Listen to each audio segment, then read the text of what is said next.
Hello and welcome to part 2 of this City Concord. So we're going to try and find we've got this channel that doesn't work, if you remember from part 1. We've got some scratchy pots and things on here. The massive frying that we had on it now seemed to have calmed down. I've cleaned the slider on the volume on this channel that's working. The others don't seem too bad. I'm not going to spray and clean these if they work okay, because it does leave them a bit scratchy when you put them out. And I've used this Servosol contact cleaner. It's switch lubricant, but yeah, but it certainly got rid of all the interference we was getting on that pot. So we've got a bit of signal coming through it, but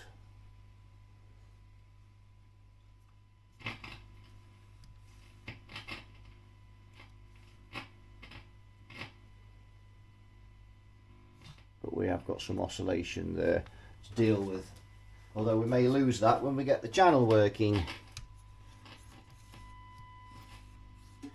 So the first thing to look at is the preamp tube as well, so we'll replace that and see if that sorts our problem out.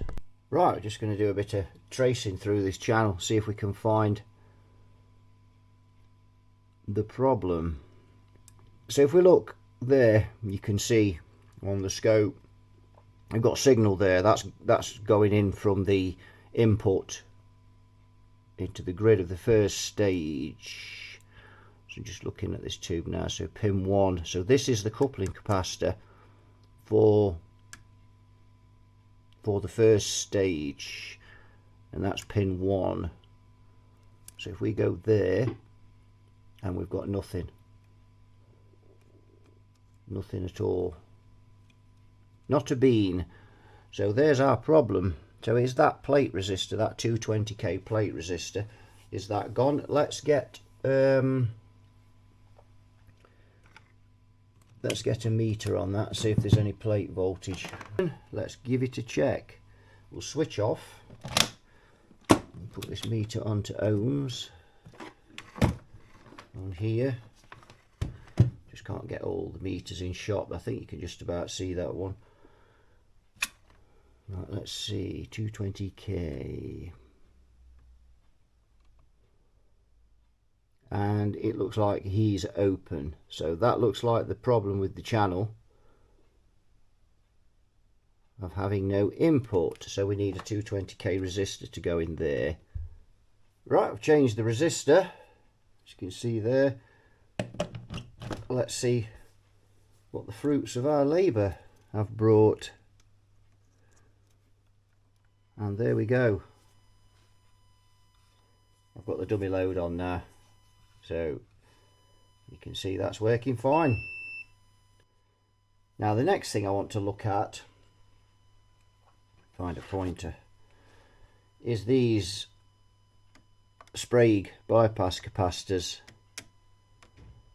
See what condition those are in. So we're going to lift one, I'm going to lift a few of them and just test them and just see what they're 100 microfarads at 12 volts. It's one of those things, you know, they've been in there a long time, but they've not seen a lot of voltage. But if they're good, do I leave them in? How long is it going to be before they all begin to fail? They all look very healthy though, I have to say. That one's a bit going out now. Well, that's something, that might be some wax off of that pot. These pots, some of them have been waxed to stop you adjusting them. We shall see. Right, so I'm testing, let's test the first of these Sprague capacitors then. Oh dear. 56.1 ESR, and it only at about 67 microfarad. So he doesn't look very clever.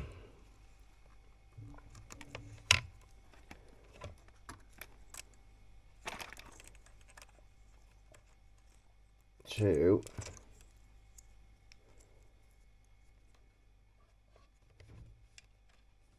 so here's a replacement, and you can see that's 98.53 with no ESR. So that's the sort of thing we need in there.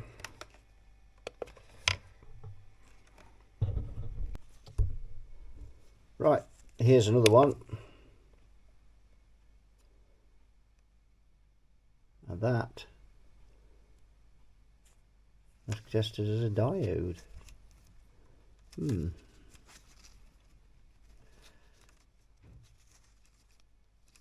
Let's try again.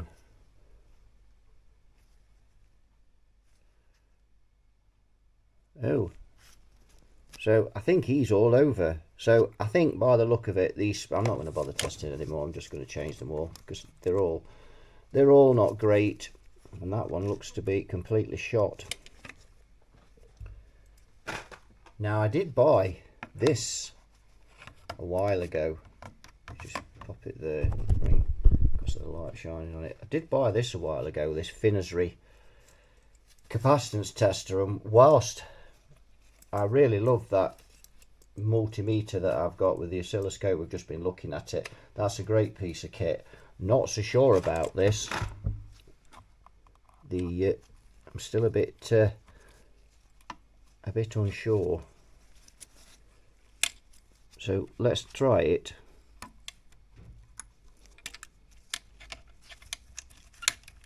Of course it could just be man the tool user, you know what I'm like.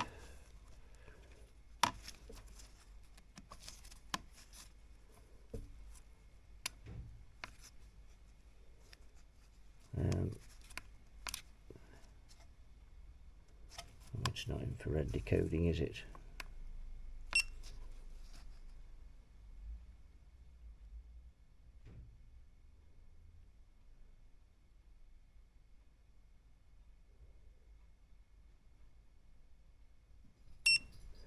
There we go. Capacitance. So this one gives a slightly different reading as that one. 76 microfarad. I think we had 69 on the other, and 13.9 loss that gives us on that. So this one gives us, thank you Shaft for that interruption. Someone walking down his street again, and that's strictly not allowed as far as Shaft's concerned. So anyway, we digressed. So yeah, so this one measures the loss and the capacitance, and so we can see that as 13.9 loss, and it's 76 microfarad. So let's try that other one that we've just tested as a diode. Let's try it with this. To try and use this a bit more on the channel, then we can just assess it a bit more.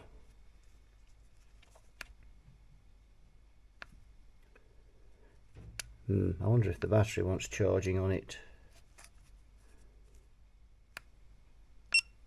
Test in progress.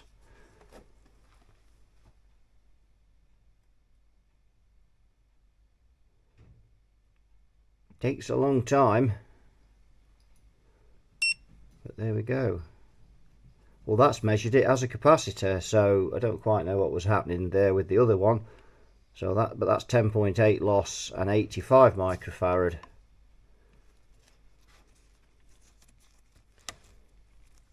Let's try the other one again on that capacitor, shall we?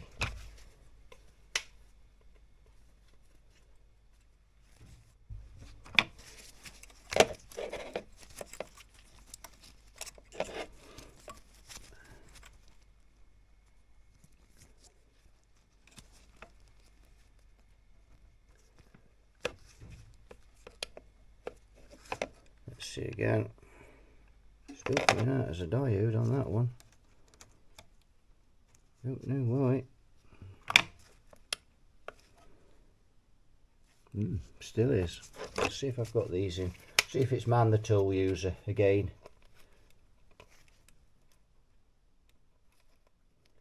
Let's get these in there. Let's have another go. Oh no, well that measures that's not measuring it as a capacitor, so bizarre. One is, one isn't. Maybe that, I don't know. I can't even give an answer for that.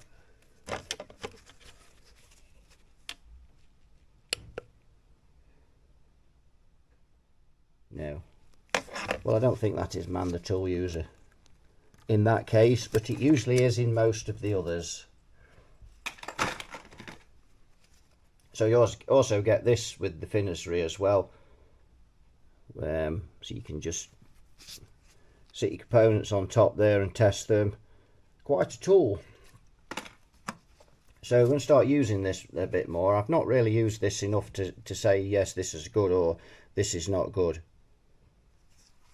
But let's just have a look. You can see there on the back. Can't remember the model number of this now. Oh, there it is. Duh, written at the bottom. Blind as well as a poor tool user. LCR P1. So we've got this 2, 3, and then if we go down the line 4, we've got 5 of those to change. Have we? 1, 2, 3, 4, yeah, 5 of those. And we've got some other little electrolytics. Got one here, and that's a 2 microfarad. I think I might have some 2.2s to replace those with. We've got another one there, not sure what that is because they've faced it down. I can't read it without taking it out. So those 2, and I think that's about it, you know. I am tempted to replace these carbon comp plate resistors though. Let's see if this finishery, or however you pronounce it, finishery. Let's see if we can test this cathode resistor, and that is here, coming off that preset. Very strange circuit. There's presets on the cathode resistor. I presume that is yeah, that's the cathode. Of course it is. The bypass cap was across it. So let's see if it tests this. Let's put the lens back on again. So let's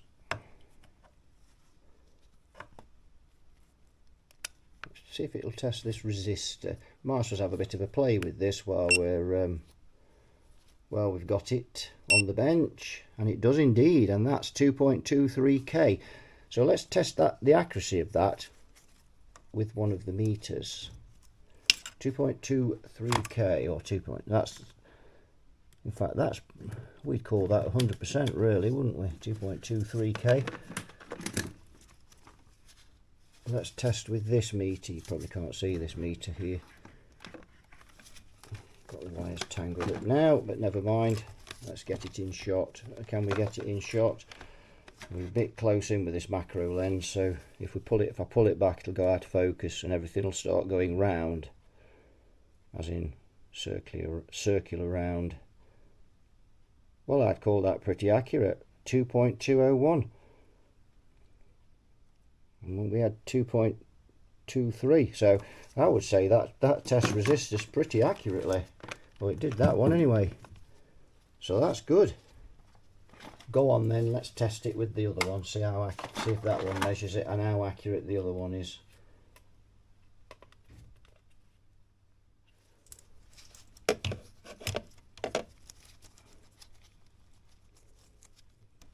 So we'll put that on there, pop that on there, pop the lens on there. So professional. Not. Well, 2208 ohms, so that's also pretty accurate. Yes, so that's good. So they measure the resistors quite accurately. Right, so that's the next job then, is swapping all these electrolytics. They've all got to go. They're obviously shot. And obviously these red ones we're waiting for the postman, but I don't think he'll be bringing them today. Plus we only ordered those yesterday.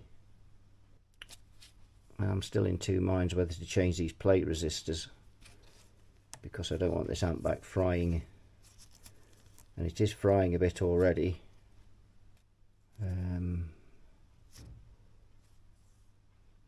That will I'll do a bit of measuring on this first stage. So those that cathode resistor, that's pretty accurate for a carbon comp that's been in an amp 50 years, especially an amp that's been in a damp environment as this has. Quite surprised that's held up really well. Let's try the other one on the next. Is that the other one off the next stage? 1, 2, 3. Yes, that's right, it is. So we'll have to go on to that. I can't see the oh, there it is. Put the lens back on. Let's test this one.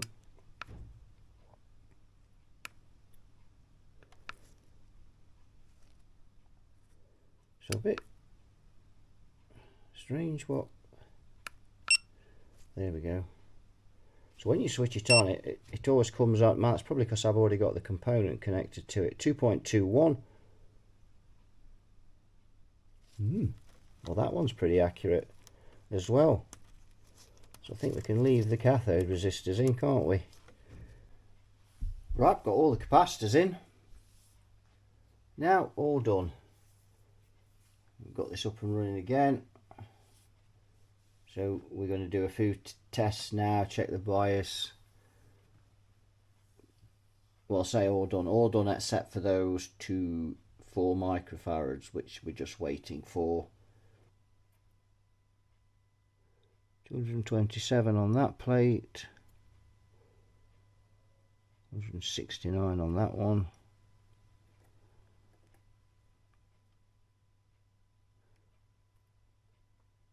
Yep, couple 100 volts on there. It's all looking good.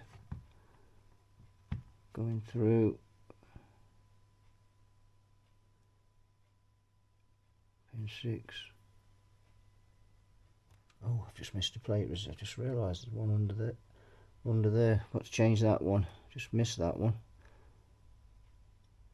209. But we'll change it. Someone's already changed one of the 220s here. Just fold the camera down a bit more so you can see it. So yes, someone's already changed that one. So that's a carbon comp, so I've left that. Got another one here.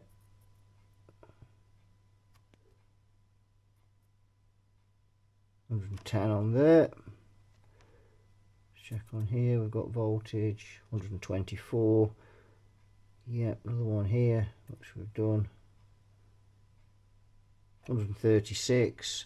So I've just got that other plate resistor that's tucked away under there, forgot about that. Right, so I've just done some readings on the bias there, just took some measurements, and I'm just going to switch this amp off now because we don't need it on. Voltage drain, there we go.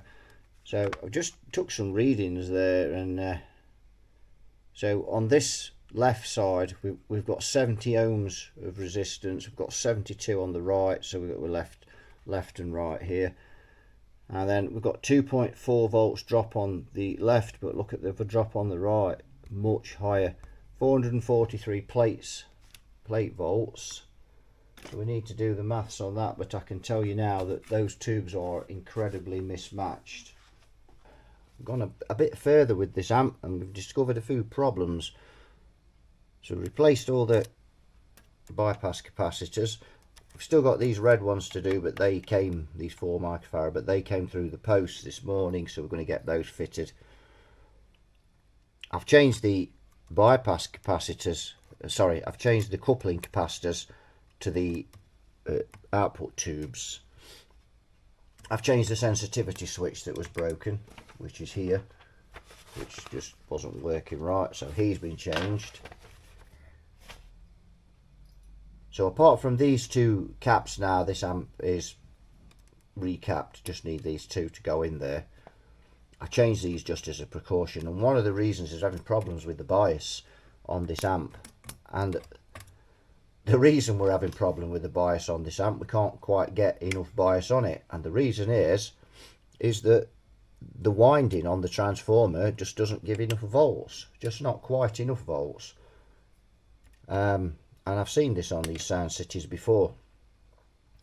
So the maximum negative volts I can get on these tubes is about -38, and we really need to be around -42 to get these down to 17.5. So I've checked the bias on this using the shunt method, and the closest I can get the bias is 19 watts, which is just too high for these tubes, and that's at around 230 volts on the mains as it is in the daytime. In the evening that'll be up to 240, so these tubes are going to be up to pushing 20 watts. So we need 70% of 25, which is 17.5. So I've had the resistor to ground. I've altered that, no deal, it just makes no difference because there just isn't any more. There simply just isn't any more voltage there. Tested it down at this, obviously at the end, this end here, tested the AC. We've got, I think we had something like 20 odd volts on the AC of that, so obviously rectified, that's just coming up to about 38 volts. So had a bit of look at this power supply that we've got here, and if we just come in a bit there so you can see. So looking at this power supply, decided I'm going to rework it. So we've got the bridge rectifier here, and we've got these two 200 microfarads in series, which is 100 microfarad. We've got a single 100, and then it goes straight off and feeds the two screen resistors here, you can see, and the center tap at the same time, which I don't think is a particularly great way of doing it. These resistors, these screen resistors, when you crank the amp, are getting red hot. Tubes are over biased. So what I've done, and I've took advantage of the fact that this cap that I put in is 100 plus 100. So what I'm doing is I've changed this now, and I'm going to feed the center tap off this capacitor, and the other one I'm going to put a resistor, drop-in resistor, like you do on most power supplies, and I'm going to run the screens off of that, and I'm going to try and drop these screen voltages to try and improve this bias situation. So if we drop screen voltage, we'll make the tubes run cooler.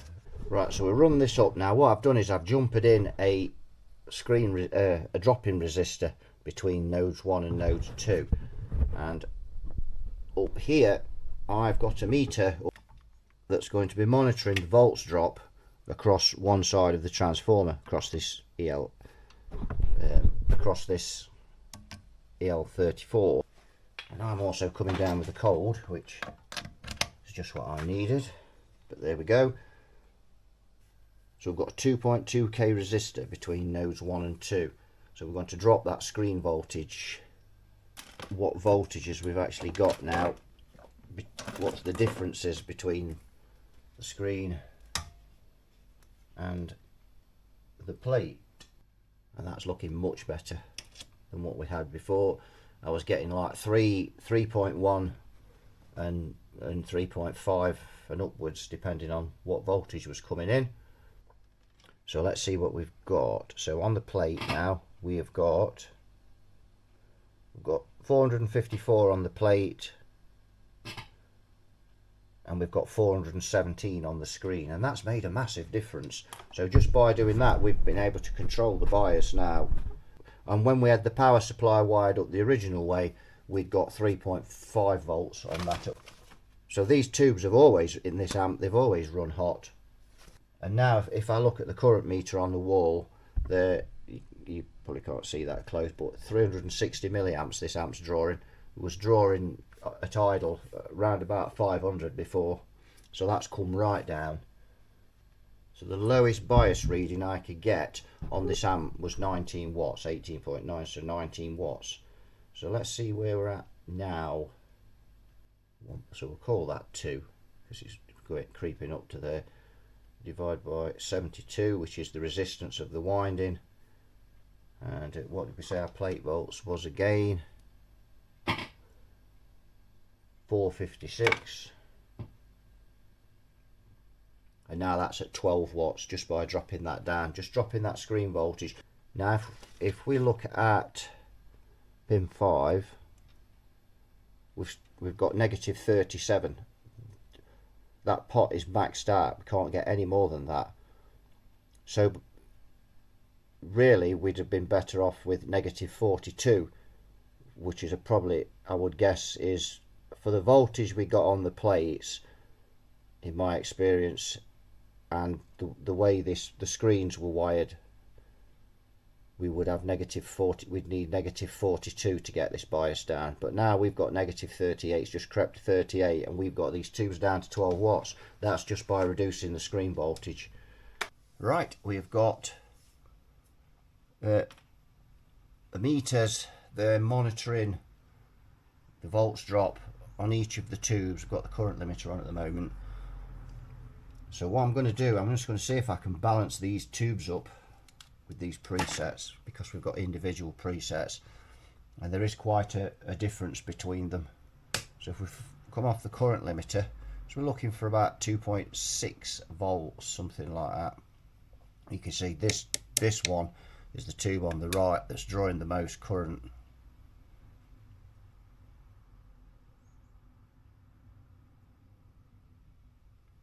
So let's have a bit of a go.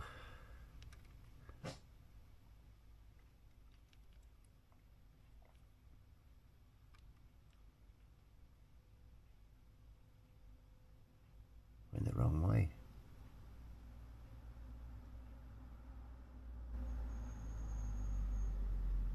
Somewhere around there. This one needs to go a bit hotter. Oh, it doesn't. It needs to come down there. Somewhere about there, I think. I think we're looking for somewhere around 2.6 volts ish. So they've balanced up reasonably well there. There's plenty of life in these tubes. So having separate presets, we should be able to get these tubes balanced up, hopefully. Divided by 70.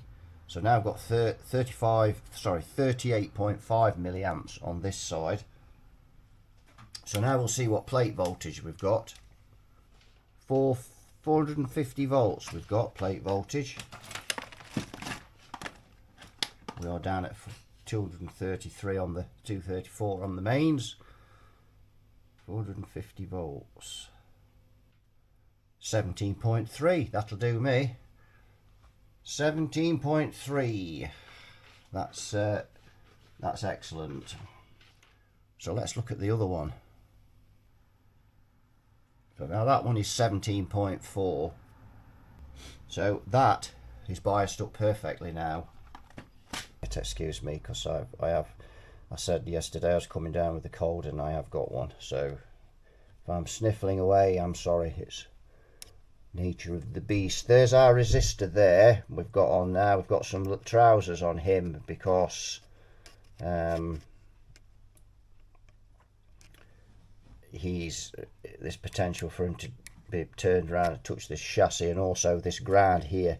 See this ground point here, if that was to be flattened, it could drop onto there and make a dead short. So we've got some trousers on him. Someone left quite a witty comment in, I haven't replied to a lot of the comments yet, but somebody left a witty comment about me using pronouns a lot, the resistor being him or something being her. So a little joke about woke and various other things, which I thought was quite funny. I've not replied to that one yet, but I like using pronouns. My resistor is identifying as a resistor, and he's a mister, and I'm quite happy with that. So enough frivolity. That's a big word for me, frivolity. I can't spell it though. I'd have a go, but I'd probably get it wrong. So I do get behind with the comments from time to time, but I do try and reply to all the comments. And that's obviously, as the channel grows, that's becoming more and more difficult. But yes, I do try to reply to everyone's comments. And I have to be honest, I've got some wonderful people that, you know, that watch my channel. That really, I'm really humbled by some of the comments and the way, you know, the way people compliment the channel, and it's just fantastic. So you know, thanks to everyone out there that's subscribed and watches the videos, because it's, you know, and this is the thing with this channel. This channel isn't about me, it's about you. It's about all of you That's how I want this channel to be, a community.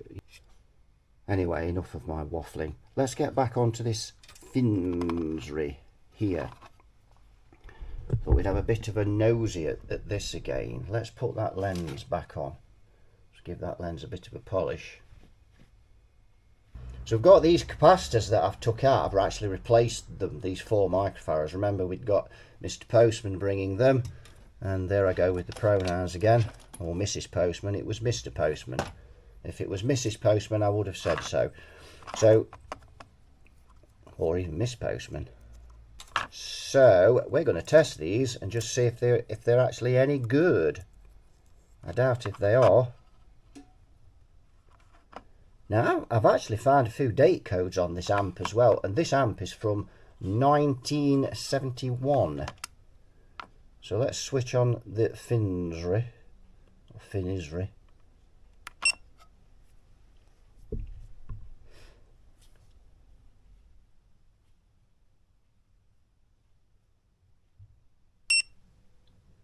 Well, I'm afraid it looks like he's all over, according to that.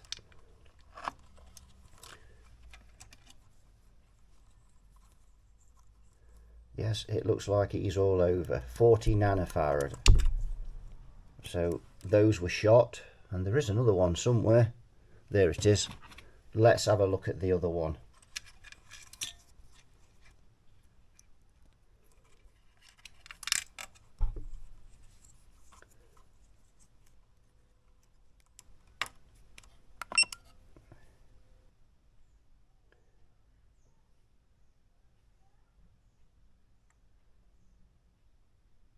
Oh, he's taking his time.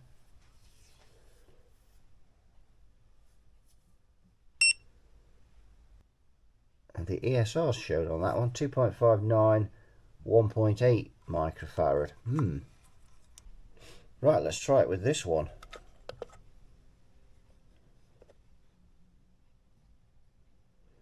(4,373 nanofarad). And the ESR is 1.6 ohms. So that is just over 4 microfarad. So that is actually testing that cap as reasonable. And so yes, this is what I'm saying about this Finsbury thing. I'm a bit, the vote's still out on that for me. I'm still not 100% sure with it. Some things it measures very accurately, and some things it doesn't. But it didn't measure those very accurately, did it? Although, to be fair, it's not a huge problem for me, because generally I just replace them anyway. When they're 50 years old, there's just no point leaving them in, really. Right, I just thought we'd get a bit of guitar through it.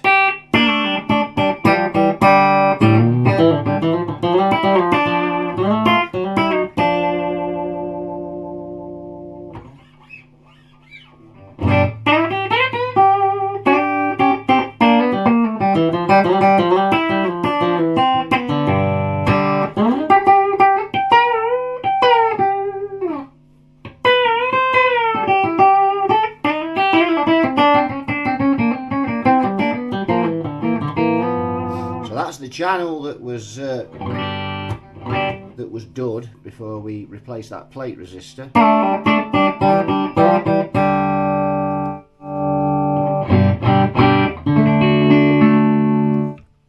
Very clean amp.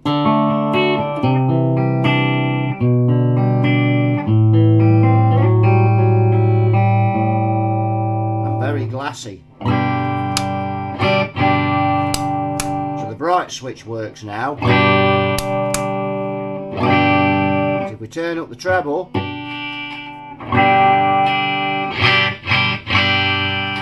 ooh, he's keen. I think we need a bit of gumption in that slider as well.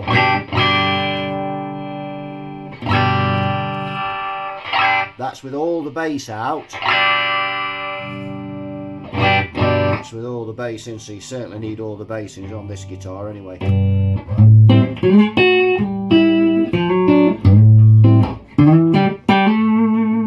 So now I'm on the humbucker. It's got my Les Paul, so I'm on that Jazz, Seymour Duncan Jazz.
So there we go. So that's that channel. Let's hone into the other one.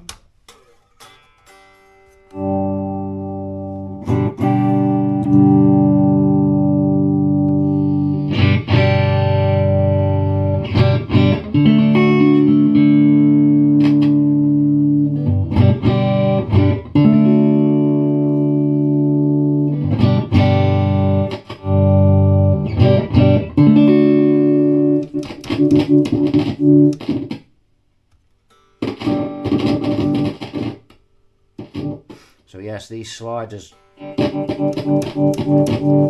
a little bit tricky. And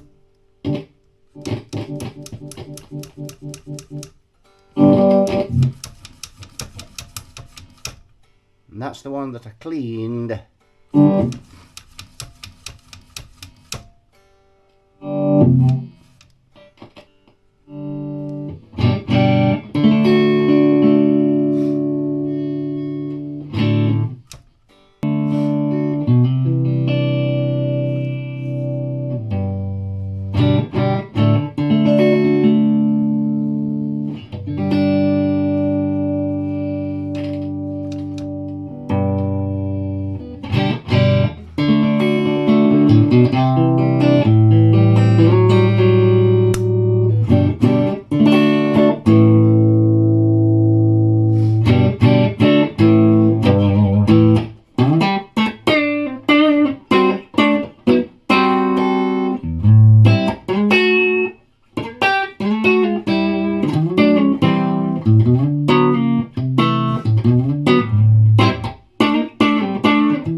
The amp runs okay now. We've still got the reverb to sort out, but it runs okay, and we just need to have another look at those sliders. And that's about all that's left to do now. We've got the sliders to do. Have another look at those. We've got this ground to put on. Remember that that's got to go on this chassis. That's separate ground. We've got the pilot light to have a look at, because the pilot light we need to address, hanging out loose there. Right, I've got this reverb tank on here. I've finished the front panel now. We'll have a look at that in a minute. But we want to get into this reverb tank because we're going to have to fit this reverb.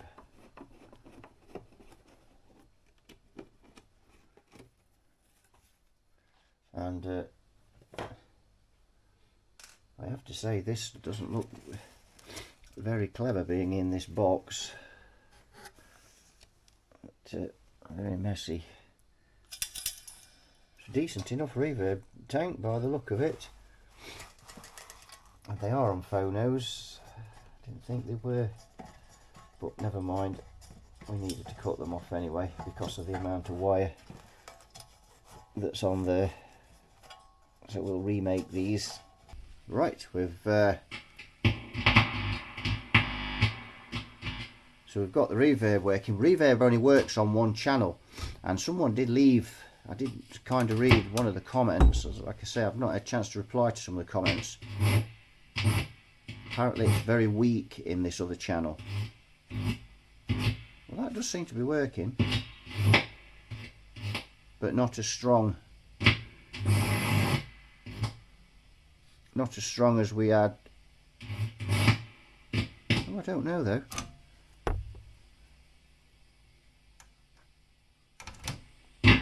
Oh, now we've got a lot more reverb in that channel. That's what someone actually said about these, is that the reverb is only really on one channel and you can hear it weak in the other channel, and that is exactly how it is on this one. So some of the things that I've sorted out on the front panel then. Pilot lights we've got on here. I've now got that in solid, and what I've actually done is I've cut 2 strips of this plastic and I've glued it onto the sides of the switch, obviously with the super glue. Plastic glues to plastic very well, and that basically that's just held it in, and probably with a bit of a squeeze you could get that out if you wanted. So rather than putting a load of glue around it and then if the switch ever has to come out, the switch is ruined. So that's what I've done. So just a couple of strips of that, just glued them on the side of the switch, pushed the switch in and glued them, and they're holding it in nicely. So that's that done. These switches were loose and you can never get these things tight enough. So what I've done is I've put a spring washer, a star washer on the back of each one where the nut was, because it obviously has 2 nuts. So I took one of the nuts off, put star washer, used that washer, tightened it up with that, and then I've just screwed these on. So it looks, I mean, it doesn't look as good as it did before, but they're safe. We can't have those revolving around in there. The ground's on, you probably can't see that in there, but I've put the ground on, so that's on as well. We've cleaned all the controls, so that's all finished now. The only thing to do is this reverb and how we're going to connect that speaker. So at the moment we're plugged into the extension speaker socket at the back, but the speaker wire is screen cable, so we need to change that as well. And this is all factory, and obviously we need to shorten the length on these reverb leads, which are just ludicrous. I don't understand why we've got all of that. Right, we finally got this amp back in the cabinet, and boy, what a nightmare. That is the hardest job I've ever had to do, getting an amp into a cabinet. This cabinet does not fit this chassis properly. So as you can tell with the tone of my voice, I'm a bit annoyed. It's took me nearly 2 hours to get this in the cabinet. It's been in and out. You just couldn't get it to go in, couldn't get the screws to line up underneath the bolts to align. I've had to put all new screws in here because all of these were just rusted and they just wouldn't bite. I've had to put new screws on the reverb box as well. All of these are new screws, all of it. So yes, and eventually we did manage to get it in there, but I'm afraid we had to force the cabinet, force the chassis to get these bolts in underneath, because they just wouldn't line up because the cabinet's just not made correctly. Even if you look here, you can see that there's a lip on there. That's not even been made correctly. Terrible. It's one of the worst cabinets I've ever seen. In fact, probably is the worst. But at least it's all in now, and we'll just have a look. So I've got the speaker now on a separate plug, so that means you can use another cabinet with this all together now and unplug these speakers. It seems silly having this hardwired when you've got this socket. So we've got that in there, and that's all done. So we've got new cables on the reverb, which are much shorter now. So hopefully now she's all ready to roll. We're just going to put her on test for a while and see how she runs. We got this Sound City all put back together. You have to excuse me because I'm not a well bunny. Oh, we're going to demo this amp anyway. My eyes are streaming like someone's thrown pepper in them.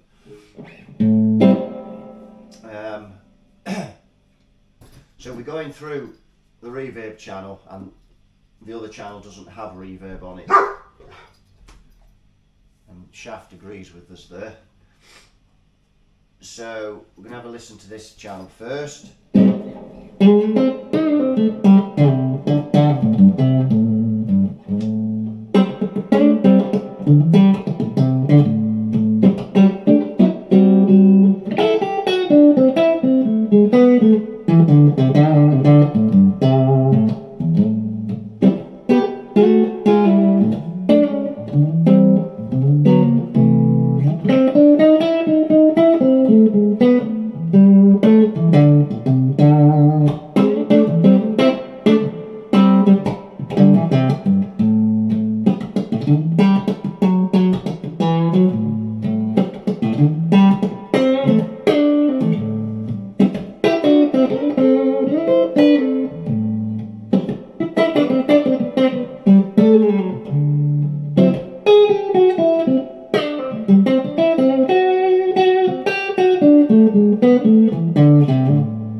reverb kind of doesn't get any stronger when you crank it up. Kind of has a point where it just gets to a certain level and stays there.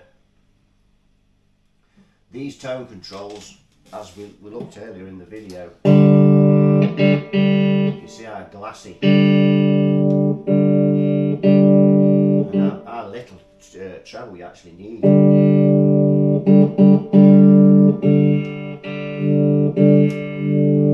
You need all the bass in.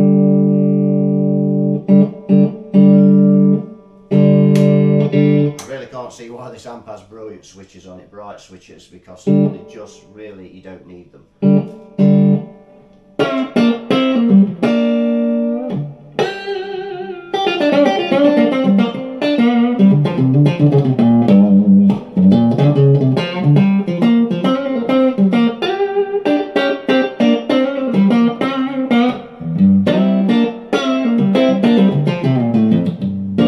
So again, if you push the treble in, that's really, you can hear the smack on there, it's really bright. So you have to be very conservative with the treble. Strange EQ that. If we go into this channel,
amplifier indeed.